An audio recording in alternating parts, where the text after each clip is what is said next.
mau naik kelas ya. Kalau naik kelas dari rumah saya niatkan mari mengkaji diroyah. Diroyah itu melogikakan riwayat. Itu ilmu. Fala takhdu'na bil qaul. Kamu jangan terlalu lirih kalau ngomong. Fayat ma'alladzi fi qalbi maradun. Orang yang pikirannya masih kotor pasti berpikir yang negatif. Anda mungkin demi sopan sama dosen Anda. Tapi sejauh mana dosen Anda juga berpikir positif. Terus ketika implementasi di Indonesia, dulu Mbah Ahmad Dahlan juga ngaji Bahasa Soleh Darat. Mbah Hasyim Asy'ari juga ngaji Bahasa Soleh Darat. Ketika di Mekah sama-sama ngaji Syekh Khotib Minangkabau. Sama-sama ngaji Syekh Mahfud Termas. Jadi ya kalau di keluarga kita itu ya biasa aja perbedaan-perbedaan itu selama masih ilmiah dianggap biasa. Karena memang ngelola sudut pandang itu nggak bisa ditertibkan. Makanya itu Nabi sampai senyum-senyum betapa rahmatnya Allah tidak terbatas. Sama lagi betapa rahmatnya Allah tidak terbatas. Bahkan Kotil sama Maktul bisa ngopi di surga bareng tadi itu. Assalamualaikum warahmatullahi wabarakatuh. Bismillahirrahmanirrahim. Allahumma shalli wa sallim ala nabiyyina habibina Muhammadin sallallahu alaihi wasallam wa ala alihi washabihi asma'in amma ba'du. Semua yang kami hormati, ada Pak Rektor, ada Rektor Senior Pak Arsoyo, ada teman-teman direktur, dosen semua yang saya hormati. Tadi katanya mau naik kelas ya. Kalau naik kelas dari rumah saya niatkan mari mengkaji diroyah. Diroyah itu melogikakan riwayat. Jadi misalnya kita sering dengar Rasulullah SAW sering ngendikan kalian masuk surga itu bukan hanya berdasar amal, tapi berdasar anugerah Allah Subhanahu wa Ta'ala. Oke, kita sepakat amal kita, perilaku kita, ibadah kita andaikan dikompensasi dengan nikmat yang Allah berikan tentu tidak seimbang. Untuk membayar itu saja sudah lunas. Jadi Anda semua tidak berhak masuk apa? Surga. Sehingga di beberapa riwayat dijelaskan ada orang yang 500 tahun ibadah, nggak pernah maksiat. Ditanya sama Allah, kamu masuk surga karena apa? Karena ibadah saya ya Allah. Ya sudah, surga kamu 500 tahun saja karena ibadah kamu 500 tahun. Ini cerita umur-umur orang dulu. Ya Allah, katanya surga engkau ini selamanya. Ya kalau yang selamanya itu rahmatku. Kalau amal kamu terbatas ya surganya sesuai amal kamu ya terbatas. Ya sudah ya Allah, berarti masuk saya surga saya ini karena fadl engkau, karena anugerah engkau. Itu namanya apa? Diroyah. Diroyah itu satu kajian analisis di mana kita percaya riwayat, tapi kemudian punya logika, punya diroyah. Ini penting supaya tauhid kita ini kuat. Jadi dulu ada orang yang sangat cerdas, namanya Jubair bin Mut'im. Dia saking cerdasnya, juga kaya, juga tokoh, dikirim sebagai delegasi pembebasan Asra Badrin, tawanan Badar. Kemudian pas datang ke Masjid Nabawi, Nabi delalah pas baca Wattur wa kitabim mastur. Sampai pada titik Nabi baca Am khuliqu min ghairi syai'in am humul khaliqun. Apakah penciptaan yang sedemikian canggih itu dimulai tanpa perwujudan, tanpa sesuatu yang real, yang maujud? Orang itu langsung bersimpuh, matur, ya Rasulullah saya Islam. Kada qalbi yatir, hampir hati saya, otak saya, pikiran saya itu terbang. Karena logika yang dibangun ateisme misalnya, kalau alam raya ini dimulai dari nihilisme, berarti logikanya apa? Al-adamu yakhluqu maujudan. Alam raya ini kan maujud, maujud itu ada. Kalau yang lebih dulu itu ketiadaan, berarti ketiadaan menjadi sebab kewujudan.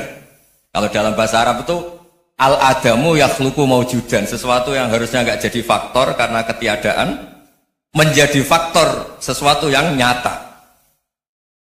Itu kan nggak masuk akal.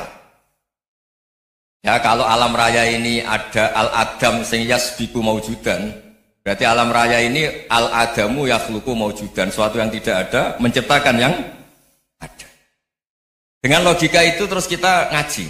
Diajari sama guru-guru kita, sifat dasar Allah itu maujud. Wallahu maujudun qadimun. Terus masuk. Yang harus distatuskan pertama dari Allah itu apa? Maujud, wujud. Karena dengan wujud ini layak menjadi penyebab adanya alam raya ini. Sehingga ketika kita menolak faham nihilisme atau ateisme, faham tanpa Tuhan, tanpa pencipta awal, kita punya diroyah bahwa tidak mungkin ketiadaan ini menjadi sebab perwujudan alam raya. Yaitu amkhuliku min ghairi syai'in. Masa alam raya ini diciptakan tanpa sebab yang nyata, yaitu wajibil wujud. Siapa itu? Allah Subhanahu wa ta'ala. Begitu juga menyangkut sholawat. Orang boleh beda pendapat tentang redaksi sholawat. Ada yang sholli ala Muhammad, ala Sayyidina Muhammad, Nabi Muhammad. Monggo lah masalah redaksi saja. Tapi setelah dianalisis, Nabi itu Pak Rektor jadi Nabi setelah Nabi Isa saking dihormatinya sampai dituhankan. Juga jadi Nabi yang ada cerita masih hangat, orang Yahudi itu bunuh Nabi. Jadi yang satu mendudukkan Nabi sedemikian tinggi sampai kayak Tuhan, yang satu menjatuhkan Nabi sedemikian rendah sampai dibunuh. Kayak apa susahnya jadi Nabi Muhammad SAW. Kemudian dengan gampang hadzal-din agama ini bikin syariat yang bernama sholawat. Redaksinya monggo lah sesuai tradisi masing-masing. Allahumma sholli ala Muhammad, Allahumma sholli ala Sayyidina Muhammad, ala Nabiyina Muhammad, monggo. Tapi yang jelas redaksi ini kalau didiroyah dikaji, Allahumma itu Tuhan, Tuhan itu pemberi. Wa Muhammadun wa in jalla qadruh abdun min ibadi. Muhammad apapun tinggi derajatnya tetap berstatus hamba. Sehingga agama ini terjaga oleh syihotus sholawat. Agama ini terjaga oleh redaksi sholawat. Yaitu Allah tetap pemberi sebagai Tuhan yang enggak tersaingi, la syarikalah. Rasulullah Muhammad wa in jalla qadruh, apapun prestasinya, bisa mi'raj, bisa apa saja, tetap seorang hamba yang butuh muhtajun ila rahmatih.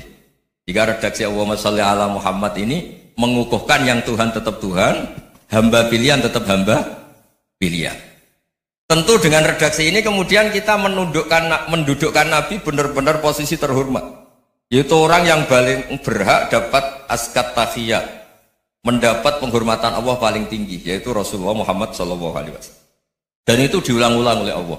Subhanalladzi asra bi abdi. Status hamba ini diulang.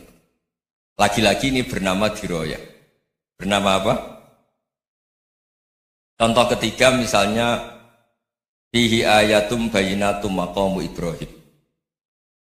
Dulu orang Yahudi itu ada diskusi masif. Syaratnya Nabi itu mbah-mbahnya harus Nabi, harus keturunan Nabi. Kemudian semua Nabi rata-rata di Palestina, di Syam. Lalu Muhammadnya asal-usulnya dari mana? Tahu-tahu orang Arab kok Nabi, padahal orang Arab itu dulu jahiliyah. Alhasil terus diceritakan, bukti Muhammad ini turunan Ibrahim adalah ada jejak kaki Nabi Ibrahim di dekat apa? Ka'bah. Fihi ayatum bayinatum maqamu Ibrahim. Kalau Nabi Ibrahim pernah di Mekah, artinya beliau pernah meninggalkan turunan yang di Mekah. Itu bernama Nabiuna Muhammadun sallallahu alaihi wasallam. Itu disebut fihi ayatum bayinatum maqamu Ibrahim. Nah, itu namanya diroyah. Diroyah itu satu perilaku keseharian kita beragama, kemudian tahu logikanya. Yang keempat misalnya mangkana yu'minu billahi wal yaumil akhir fal yukrim apa? Jahro. Orang yang iman karena Allah dan Rasul maka memuliakan tetangganya. Andaikan pakai hukum sosial tentu kalau tetangga kita baik, kita baik. Kalau kurang baik kok kurang penggawean kan gitu. Tapi dulu itu pernah ada seorang ulama itu dibully ya, dikerjain sama anak muda tetangganya. Pak Kiai datang ke rumah saya. Orang ini datang. Kemudian setelah di rumahnya, saya tidak jadi butuh sama Pak Kiai, silahkan pulang.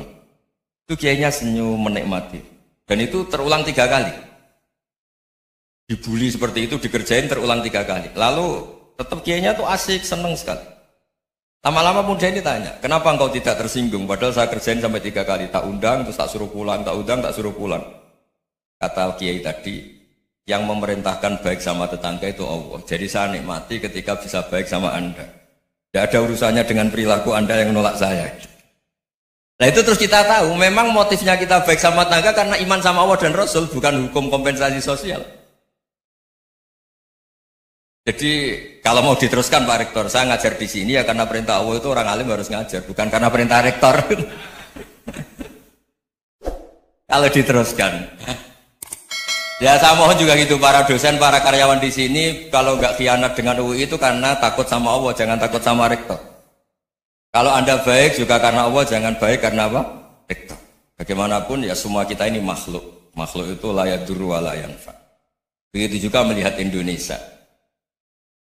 Melihat saya ini kan ikut di UI itu lama sekali, ikut sama Profesor Zeni, dari Profesor Zeni nulis tafsir. Mungkin Pak Harsoyo tahu banyak, dulu Pak Lutfi tahu banyak. Tapi saya memang nggak pernah terbuka karena ya memang nggak ingin kondisi ini kondisi darurat. Sehingga saya tahu cara berpikir Profesor Zeni, ya tahu komitmen beliau pada UI, dan pendiri UI memang ya banyak yang dari tokoh NU, Muhammadiyah, dari tokoh-tokoh ormas yang lain memang didirikan banyak orang. Hingga UI memang nggak milik ormas apa tertentu. Dari satu sisi memang baik, nggak dikuasai ormas tertentu, tapi nanti kalau keterusan ya nggak berbentuk. Ya sudahlah dikelola saja, sambil jelas, sambil kadang nggak jelas, yang penting ikhlas tadi. Karena kalau terlalu asobia itu jadi repot. Kita ini yang nekuni fikih itu tahu, kalau tidak kuno itu madhabnya Hanafi, kuno itu madhabnya Syafi'i. Tahu-tahu seakan-akan Imam Syafi'i itu NU, Imam Abu Hanifah itu Muhammadiyah. Padahal ini orang-orang yang sebelum NU dan apa? Muhammadiyah. Jadi kalau kita yang nekuni ilmu itu biasa saja dengan perbedaan. Tapi kalau orang-orang yang nggak siap dengan perbedaan itu sampai Allah disifati Ta'ala itu tidak terima. Padahal Ta'ala itu maknanya Maha Luhur, yang Maha Agung. Jadi ada seorang kiai kebetulan pidato pertama Pak Rektor. Assalamualaikum warahmatullahi ta'ala wabarakatuh. Ilmu balik kedua ini nggak terima karena itu dianggap bid'ah ada Ta'ala. Hanya dia bilang Assalamualaikum warahmatullahi ta'ala wabarakatuh. Itu saking asobiahnya itu Allah ditambahi Ta'ala itu tidak terima. Padahal Ta'ala itu maknanya Maha Agung. Nah itu kan jadi repot kalau asobiah gitu. Kalau kita ngadepi perbedaan itu biasa saja. Karena kita mungkin bacanya banyak, lihat hal-hal seperti itu ya biasa saja. Karena dulu itu perbedaan itu urusan sudut pandang. Ya saya ulang lagi, perbedaan itu sudut. Allah yang Tuhan saja sering didebat sama nabi-nabinya. Karena urusan sudut pandang apa? Saya beri contoh. Suatu saat Khalilur Rahman Ibrahim itu saatnya meninggal sama Allah, Israel disuruh. Israel itu Ibrahim saatnya meninggal, ambil nyawanya. Lah datang ke Ibrahim, ya Khalilur Rahman Ibrahim, saya disuruh nyabut nyawa Anda. Itu Israel dipaksa mikir sama Ibrahim. Hal ra'aita khalilan yumitu khalilah. Kamu tahu orang yang mencintai kemudian bunuh yang dicintai. Itu logika agak benar. Akhirnya Israel kan nggak biasa debat, kan nggak dilatih debat, nggak pernah ikut lomba UI debat ilmiah. Dia taunya nyambut nyawa aja. Kembali ke Allah. Ya Allah, kata Ibrahim, hal ra'aita khalilan yumitu khalilah. Masa kekasih bunuh yang dicintai. Tapi kata Allah santai. Bilang ke Ibrahim, hal ra'aita habiban yakrahu ayyalqa habibah. Masa katanya dia cinta saya, kemudian ketemu saya tidak berani. Israel mater lagi. Logikanya gini Ibrahim, masa yang dicintai sama yang ketemu yang dicintai nggak berani. Ya udah ketemu aja. Katanya yang meninggal itu.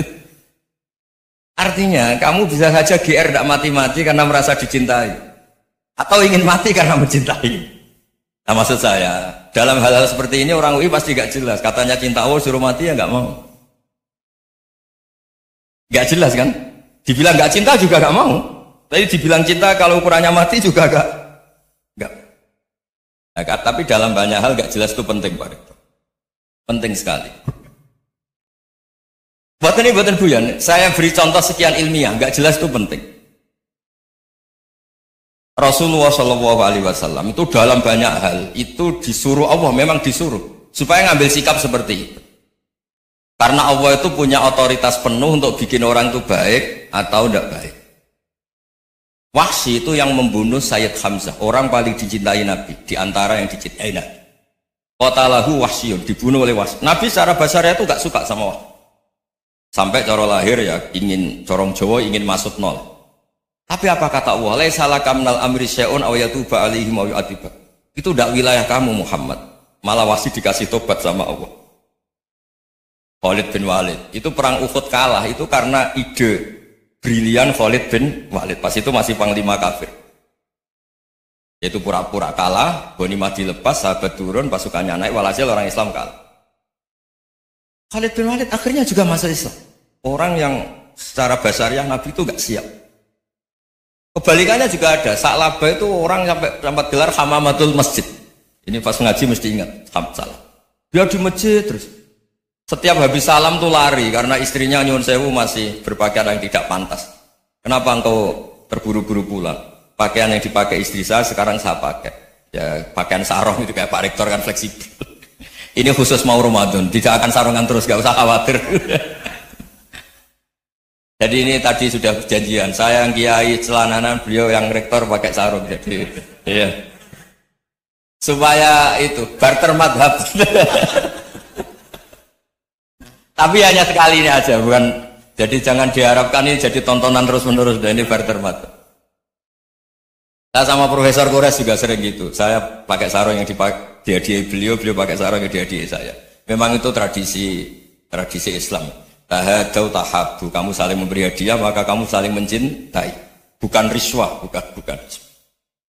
Walhasil terus Sa'labah ini buat saya didoakan Nabi supaya saya kaya, supaya tidak sering ganti-ganti pakaian seperti ini sama istri saya. Jangan-jangan kamu miskin itu lebih baik. Ngotot minta didoakan. Didoain Nabi kaya, terus lama-lama ninggal sholat, ninggal jamaah. Itu Allah belum tersinggung. Yang mulai Allah tersinggung itu kan saya sering fatwa di mana-mana, sering memberi saran. Mumpung kamu miskin itu sering sedekah, karena kalau sudah kaya itu tidak bisa. Saya memberi analogi gini.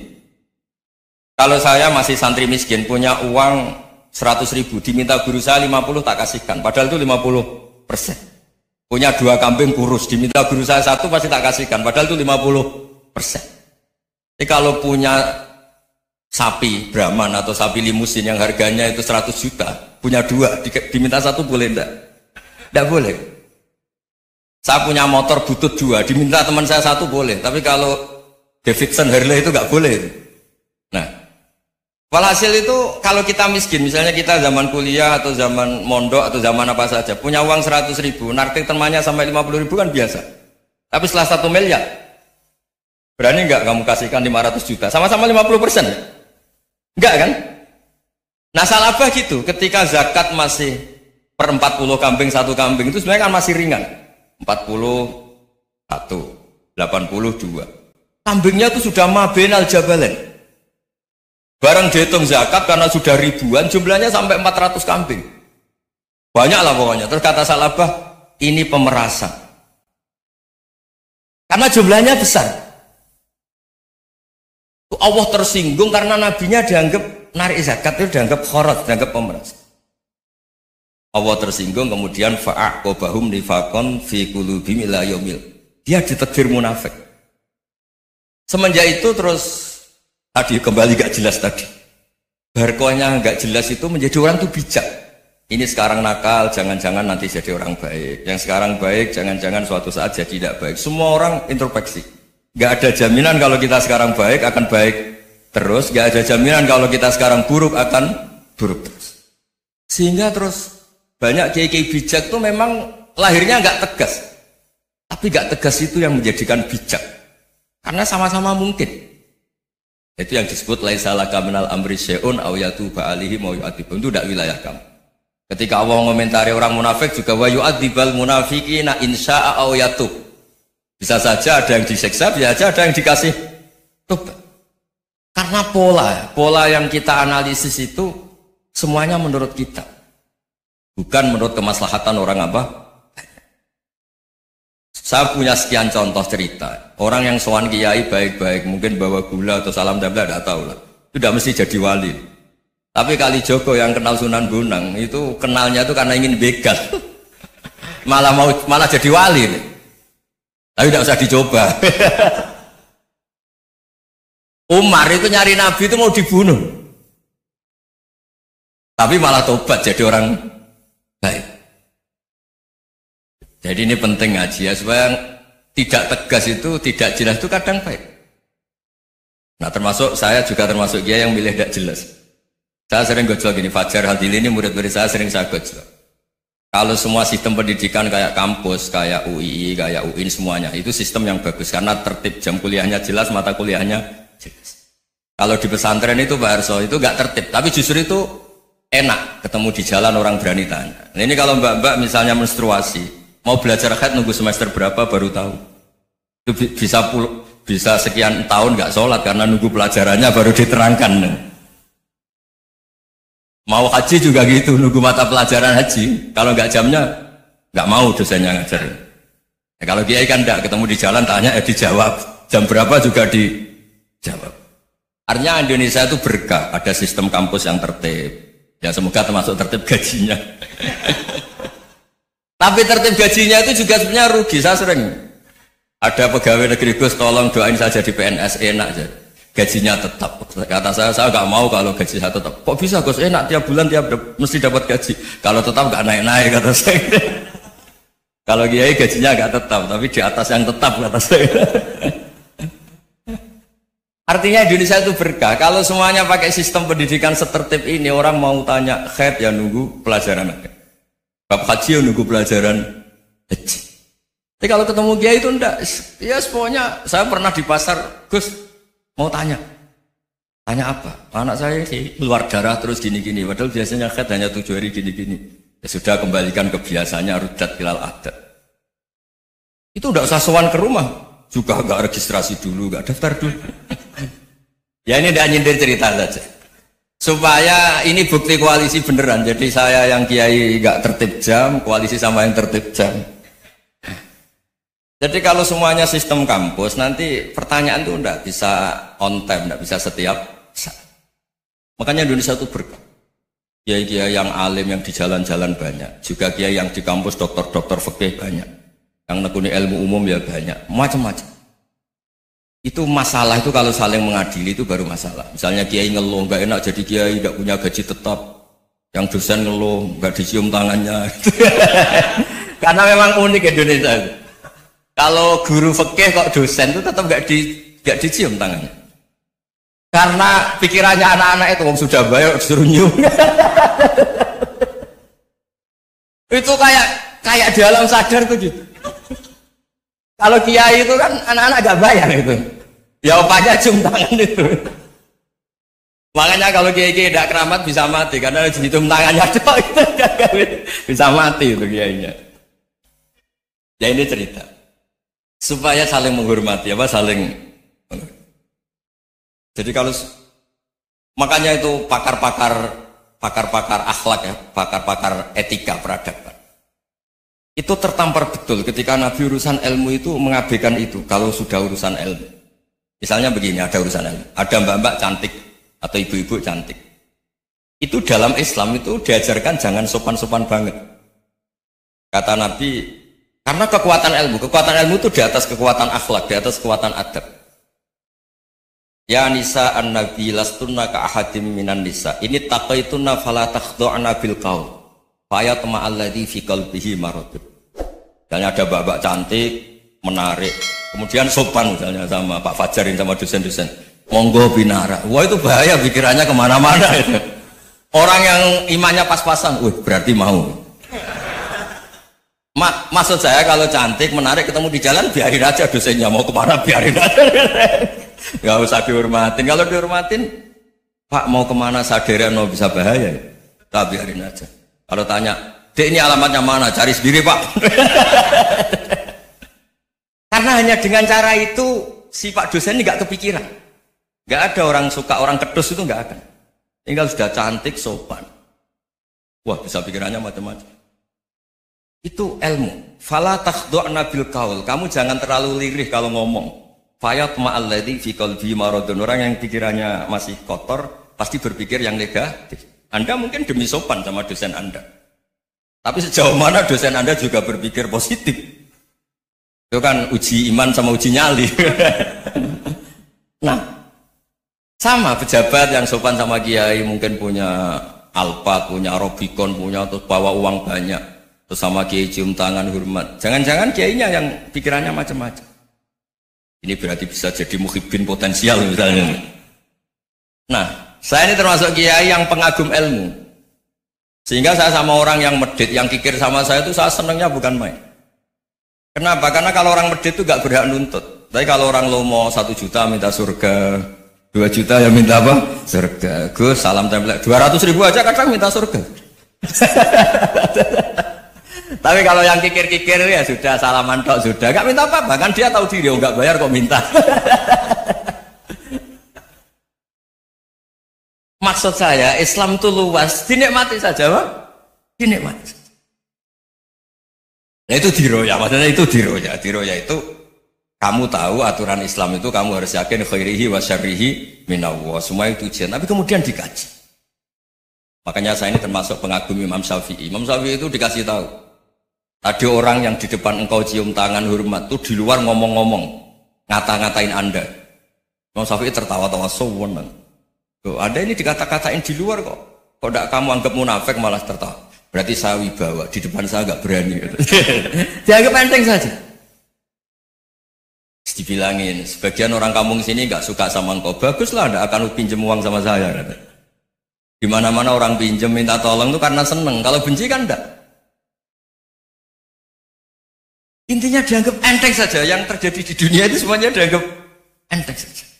Man asa ilaika faqat atlaqaka. Yang berburuk sama kamu itu membebaskan kamu. Coba kalau akrab, titip. Ya misalnya akrab sama Pak Fajar. Bilangkan ke Pak Rektor, sangkat tuh jadi guru tetap atau apa kan ribet. Kalau tidak cocok kan nggak minta apa. Makanya hati-hati Pak Rektor sama yang akrab-akrab itu. Itu dulu saya juga nggak paham. Di antara wasiat Bapak yang sering diulang-ulang tuh itu. Suatu saat kamu jadi kiai, ngelola orang nggak seneng tuh gampang. Sudah, situ orang lain. Tapi kalau ngelola orang orang seneng tuh repot. Mintanya aneh-aneh. 100.000 aja minta surga. Hanya teman tenis saja minta naik jabatan. Intinya itu ya sudahlah dikelola.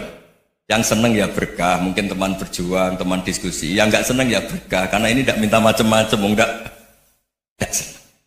Nah itu namanya diroya. Diroya itu satu kajian keilmuan yang menjadikan kita ini nyaman dengan riwayat-riwayat, panduan-panduan dari Rasulullah Shallallahu Alaihi Wasallam kayak tadi. Kenapa sih tentang baik sama tetangga, baik sama tamu? Hitung-hitungannya tuh mangkana yu'minu billahi wal yaumil. Saya pernah dicium sama orang miskin yang akut, miskin betul. Itu tak ajarin, Anda ini lebih hebat ketimbang orang-orang kaya. Misalnya gini, misalnya ada komunitas rektor atau kiai besar. Saya ini kata orang banyak termasuk kiai besar. Mungkin kalau pinjam uang itu karena mau beli mobil, aksesoris mobil, karena kita kiai top atau rektor atau orang-orang top. Kalau sesama orang miskin itu pinjem-pinjemannya itu urusan beras, itu urusan nyawa. Keren mana? Menyelamatkan nyawa sama aksesoris mobil. Nyawa. Jadi pahala kamu pasti lebih besar itu. Itu senengnya jadi orang miskin terus keterusan sampai sekarang.